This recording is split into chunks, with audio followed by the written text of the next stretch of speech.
Hello students, मैं विकास पाठक स्वागत करता हूँ आपका इस वीडियो में, जिसमें हम प्रश्नावली 3.2 मैट्रिक्स आज के इस क्लास में करने जा रहे हैं।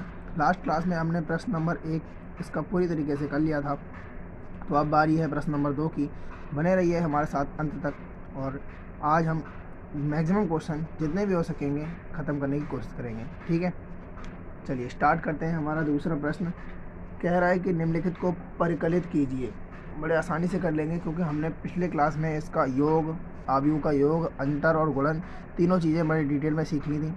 अगर आपको नहीं पता है तो आप हमारी प्लेलिस्ट में जाकर चेक कर लेना, वहाँ आपको मिल जाएगी।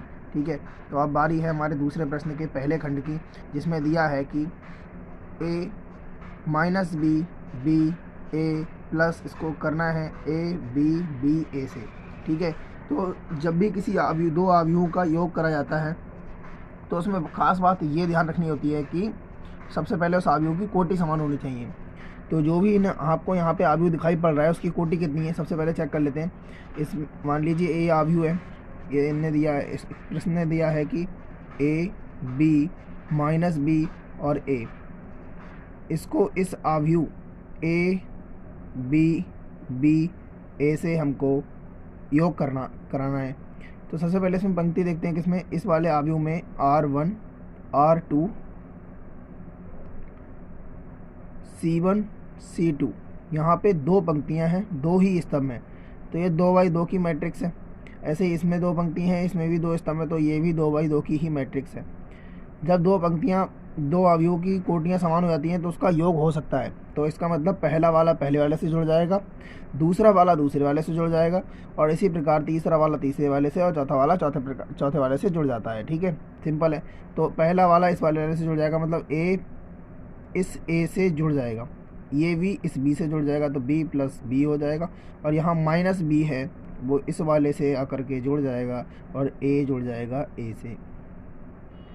तो इन दोनों को हम जोड़ लेते हैं और हमारा फाइनल आंसर है जो बन जाएगा। ए और ए कितना होता है हमारा, ए और ए जो कि हो जाता है 2a, बी और वी हो जाता है 2v, और प्लस बी और माइनस बी कट करके 0 हो जाएगा, और ए और ए कितना होता है, 2a होता है। तो ये हमारा इस सवाल का आंसर हो जाएगा। ठीक है, तो आपको समझ आया होगा, उम्मीद करता हूँ मैं। चलिए दूसरा क्वेश्चन इसका करते हैं। इसका जो दूसरा प्रश्न है वो है a square plus b square, b square plus c square, a square plus c square, और a square plus b square. ठीक है, इसको मैंने पूरा नहीं लिखा, इसमें आगे जोड़ रहा है, सॉरी मैं लिख नहीं पाया। आगे 2a भी दे रहा है यहाँ पर, और 2bc दे रहा है, माइनस का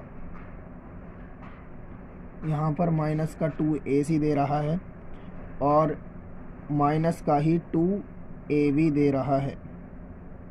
ठीक है, इसको इससे जोड़ना है। इसकी पहले कोटि चेक कर लीजिए आप, ये भी 2x2 की है और ये भी 2x2 की है, तो इसकी कोटि समान है, इसका मतलब इसमें योग हो जाएगा। तो पहला वाला पहले वाले से हो जाएगा, इसका मतलब ए स्क्वायर प्लस बी स्क्वायर इससे हो जाएगा, मतलब 2ab हो जाएगा, जुड़ जाएगा। ये वाला इस वाले से जुड़ जाएगा, मतलब B square plus c square जुड़ जाएगा 2bc के साथ।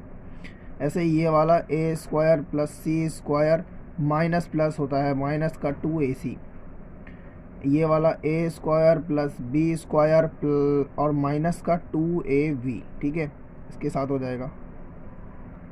चलिए, आपने ये तो पढ़ा ही होगा, a square plus b square plus 2ab का फॉर्मूला एक होता है, उसको लिखते हैं हम a प्लस बी की घात 2। ऐसे ही इसका एक फॉर्मूला होता है b प्लस सी की घात 2। जब आप खोलेंगे तो यही बनेगा B square plus c square plus 2bc। इसको आपने पढ़ा होगा, a square plus c square minus 2ac एक फॉर्मूला होता है a माइनस सी की घात 2। ऐसे ही ये तो सब नहीं पढ़ा होगा, a square plus b square minus 2ab एक फॉर्मूला होता है a माइनस बी की घात 2। तो ये हमारा इस सवाल का आंसर है। ठीक है, आपको यहाँ तक कोई दिक्कत हो तो आप पूछ सकते हैं। ठीक है, बढ़ते हैं हम अगले, इसका अगला जो पार्ट है, थर्ड पार्ट, उसको देखते हैं। ठीक है।